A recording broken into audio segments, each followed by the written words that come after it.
Hello साथियों, मैं सौरभ कुमार सिंह। और सप्लीमेंट्री रिजल्ट की मांग को लेकर जो बातें थी कि अगली तारीख कब मिलेगी, यानी मीटिंग की जो तारीख है वो कब होगी, तो आपको हम बता दें कि 25 दिसंबर की दिन की तारीख परमिशन जो है वो बिहार सरकार पटना पुलिस प्रशासन की तरफ से मिल गई है। इसलिए जितने भी शिक्षक अभ्यर्थी हैं, चाहे वो किसी भी राज्य के हों, और जिन्होंने प्रथम फेज की बहाली को लेकर जो सप्लीमेंट्री रिजल्ट की मांग को लेकर लगातार विरोध प्रदर्शन कर रहे हैं और कई धरनाओं प्रदर्शन में वो शामिल हो रहे हैं, सभी को 25 दिसंबर के दिन जो निर्धारित स्थल तय हुआ है, गर्दनीबाग धरना स्थल, वहाँ पर सभी को मौजूद होना है। और निश्चित रूप से उस दिन छुट्टी का दिन है, इसके बावजूद भी हम सभी से आग्रह करते हैं कि आप 25 दिसंबर के दिन भारी से भारी संख्या में, जैसा कि सबको पता है कि पिछली बार भी काफ़ी संख्या में लोग आए थे, तो मुझे लगता है कि उससे ज़्यादा संख्या में लोग, अभी 4-5 दिन का समय है, आप पूरी तैयारी कर ले, अपने कमर कस ले और निश्चित रूप से सप्लीमेंट्री रिजल्ट की मांग को लेकर निश्चित रूप से हम अपनी बातों को बुलंद करेंगे और आपके साथ की ज़रूरत है, आप निश्चित रूप से आएंगे ही। अब आपको 1 to 1 बातों को आपसे शेयर करेंगे कि क्या सप्लीमेंट्री रिजल्ट को लेकर जो पापों की स्थिति है। पटना पुलिस प्रशासन द्वारा जो उस दिन हुआ, जैसा कि साथियों पता है कि सैकड़ों छात्र, मुझे लगता है कि 500-600 के आसपास छात्र जमा हो गए थे और छात्र स्टूडेंट आ ही रहे थे। कई लोग दूर से आ रहे थे, उत्तर प्रदेश से कई शहरों से लोग आए थे, मुरादाबाद, इलाहाबाद, बनारस, बलिया, गोरखपुर, आप समझ सकते हैं। तो इस सारी चीज़ों पर आप जो बात ध्यान, खासकर बिहार के कई जिलों से, शाहबाद रेंज से, कोसी रेंज से, कोसी के सहरसा, सुपौल, मधेपुरा आदि जिलों से आने में समय लगता है। तो सारे विद्यार्थियों के मन में ये सवाल था कि हम लोग अगर काफ़ी संख्या में जमा होंगे तो अपनी बातों को बुलंद करेंगे, सरकार के समक्ष अपनी बातों को रखेंगे।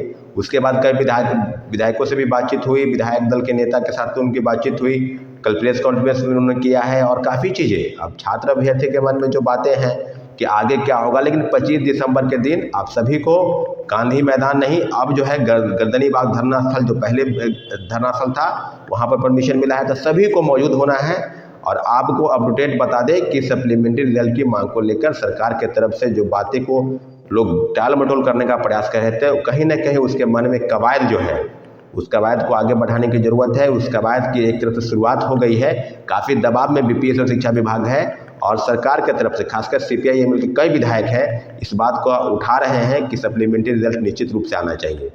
तो आपको बता दें कि जो चीज़ें अभी तक है आपके मन में कि एनआईओएस डीएलएड वाले का क्या होगा, तो रेगुलर डीएलएड, अरे भाई ये राज्य सरकार का फैसला है, इसलिए इस बैठक में सभी को आना है। 1 to 5, कई लोग बोलते हैं सिर्फ पीआरटी का मामला है, तो कई लोग बोलते हैं 9-10 का मामला है, 11-12 का मामला है, तो कंप्यूटर साइंस के कई अभ्यर्थी के मन में कई सवाल है। तो सवाल का जवाब एक ही है कि सभी को, चाहे एनआईओएस डीएलएड वाले हों, चाहे रेगुलर डीएलएड वाले हों, चाहे 1 to 5 वाले हों, चाहे सभी को इस पूरी संख्या में भीड़ के साथ आना है और अपनी बातों को, क्योंकि आपको सबको पता है कि सभी पदों पर जो है सीट खाली है। आप सबको पता है कि लगभग 97-98 हज़ार लोगों की ही नियुक्ति हुई है और कई जिलों से अभी भी सूचनाएं आ रही है। आपको बता दें कि औरंगाबाद से सूचना आई, कल जो है एक जगह से और सूचना आई कि सीटें जो है वो फर्जीवाड़े तरीके से कहीं 11 छात्र, कहीं 20 छात्र पकड़ाए हैं। तो आप समझ सकते हैं कि मुझे लगता है कि तमाम जिलों से अगर निष्कासित हुए छात्र हैं, असफल छात्र हैं, जो फर्जी प्रमाण पत्र के आधार पर जिन्होंने नियुक्ति ली है, उनको पकड़ने का काम बिहार सरकार और शिक्षा विभाग कर रही है। लेकिन उनके जो पद खाली है, क्या उनको भरने की कवायद नहीं होनी चाहिए? अगर 10,000 लोगों ने डॉक्यूमेंट का वेरिफिकेशन नहीं कराया है, तो क्या उस पर उनको भरने की ज़रूरत नहीं है? तो अब आप समझ सकते हैं कि सारी चीज़ें जो है अब आपके आंदोलन पर निर्भर है। अगर आप भारी संख्या में अपनी बातों को बुलंद करते हैं, एकजुट रहते हैं, तो निश्चित रूप से सरकार को झुकने पर हम लोग बाध्य करेंगे और लोकतांत्रिक तरीके से जो लड़ाई लड़ी जा रही है उसी पर हम लोग आगे बढ़ेंगे। कहीं से भी हिंसा की कोई बातें नहीं है, हम लोग एकजुट रहेंगे और अपनी बातों को प्रेस के माध्यम से, जितने भी प्रेस के साथी हैं, चाहे इलेक्ट्रॉनिक मीडिया हो, चाहे प्रिंट मीडिया हो, सभी का भरपूर साथ मिल रहा है और निश्चित रूप से हम अपनी बातों को सरकार तक पहुँचाएँगे। लड़ना हमारा काम है, जीतना हारना ये सब हम नीति का नियम है। और अगली बात है कि हम लोग क्या सिर्फ लड़ाई पर ही निर्भर है क्या? काफ़ी लोग मैसेज करते हैं कि अब कोर्ट की तरफ मूव किया जाए, तो कोर्ट की भी तैयारी चल रही है। सभी साथियों से आग्रह है कि आपको हम बता दें कि 4 दिन का समय है, इसलिए अपने घर पर बैठकर जो भी डॉक्यूमेंट है, जो कहा जा रहा है कि आधार कार्ड, एडमिट कार्ड, TRE-1 का स्कोर कार्ड और सीटेट, डीएलएड या STET जो सर्टिफिकेट है, ये सब सर्टिफिकेट मेरे नंबर पर भेजें और आगे की जो चीज़ें होंगी उसके चलते हम पहले ही तैयारी कर लें।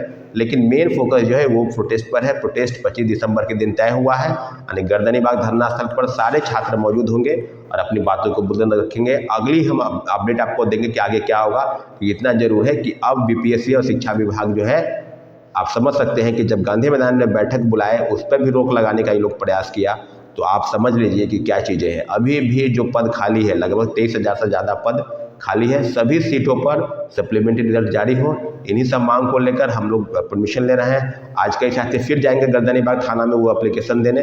परमिशन मिल चुका है। आपको बस अपने साथ अपने लोगों को और सब लोगों को सूचित करें कि 25 दिसंबर 2023 गर्दनी बाग धरना स्थल पर आपको आना है। ठीक है साथियों, धन्यवाद। जय हिंद।